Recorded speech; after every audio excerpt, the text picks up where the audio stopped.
We see a lot of Delulu people on this channel, but it's always annoying to see family members trying to save them from themselves, but for some reason, the victim always picks the new lover whom they barely know over their loving family, obviously later regretting the decision, and now they have to face what they did and heal the fracture they created in their family.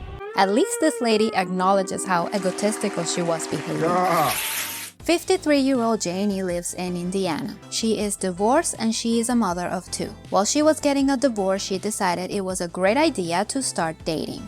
I don't know why. I don't like that. Me, personally. I think people should mourn their past relationship and really get to understand all the reasons why it failed so it won't happen again. Jumping on a new one while the previous one hasn't been resolved is just too fast. Janie claims she just wanted to meet a guy to have some fun. She wasn't looking to have anything serious. I don't buy it. Or maybe it was true. Those were her true intentions, but because she was going light speed on trying to get over her ex, she couldn't help herself from falling in love with the first random who talked to her. And that random guy was named Latif. His messages were very romantic. He did a lot of romantic quotes. Then 43, Jayne messaged and spoke to 33-year-old Latif every day. A question for you girls. If some stranger on Facebook sent you a message and it is a poem clearly taken from a website, will you be flattered, annoyed, or shocked? Because it seems we are suckers for cheap poetry. Have you noticed? Latif had a heavy accent and would use broken English, which made Jayne doubt he was really an American. According to him, he was born in Nigeria but was living in Cleveland on a work visa, but he was going back to his country because his dad was sick. I did try to investigate what type of people came from Nigeria, and I did notice that I'd find a lot of women that would say they couldn't understand why the men from there were so willing to lie to women, and that kind of had my guard up. Okay, so just because people had horrible experiences doesn't mean you're going to have them as well. But there will always be a pattern that you must keep in the back of your head. And again, didn't Jayne just wanted to have some fun? She quickly changed her mind about this guy who had done the bare minimum to her. This is what I mean by her trying to find a husband replacement and why it is important to give your previous relationship some time before jumping into another one. Well, this relationship was so casual that 2 months later, Janie traveled to Nigeria to meet Latif. Totally fell in love with him during that time, alone with him.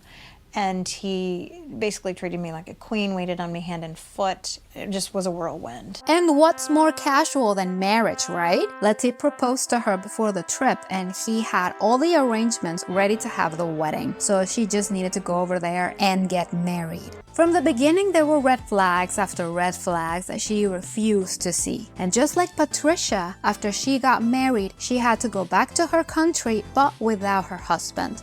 But this case was what Manda expected from Patricia. Miss me enough for you to start the visa paperwork for me. And that's what Jayne did. For 2 years, she fought to get her husband to the US, spending thousands of dollars to get his residence card. How did he pay her? Hello, everybody is talking about love, but how many of us knows what love really is? My name is Latif. I'm married but not happy with her. I believe she is my lover, not my soulmate. Oh, damn. I'm sorry. She found this email like 8 weeks after he arrived in the US. He claimed it was his brother who, what? Met an Indiana woman online, married her, and now wanted out? You sure about that? Thankfully, she didn't buy that. I really can't believe I fell for this the whole time and that I fought family and friends for 2 years. And you find out that, no, he really was lying the whole time. That's because I think she never saw what her family did. Janie wasn't even divorced when she met Latif. Then 2 months later, he asked her to marry him and he had a wedding already set to be done. So she just flew to Nigeria to get married, spent thousands of dollars to get him into the US.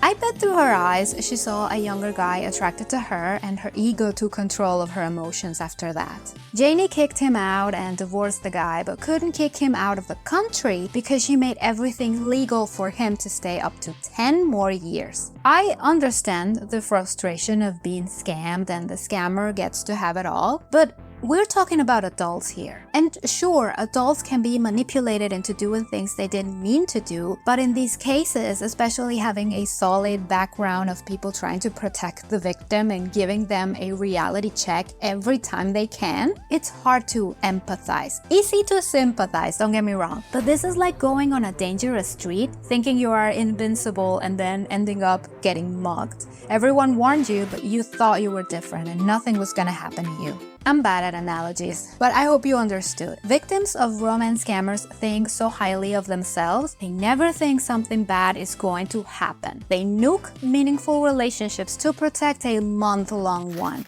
I mean, we really tried to welcome them and give them a chance, but, I mean, you can't change who a person is just because you welcome them into your home. I don't know what it is like to date as a single parent, and it must be difficult for sure. Picking the right person, preferably a non-psychopath human, to meet the kids later, that's huge because children need to be always safe and protected. I cannot understand why it's so easy for people to meet a random person and change their lives to appease the new person, changing the kid's life in the process. I wanted to believe that he was telling me the truth.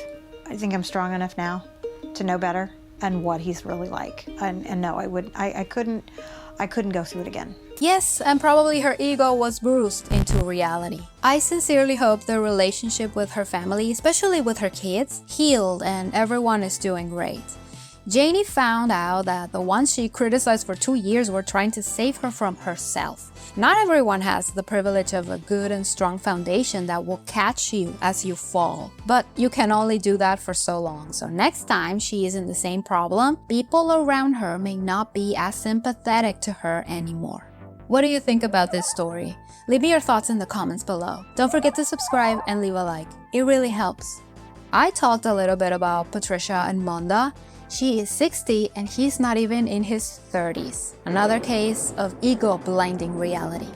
Thank you for watching. Not everything is as it seems.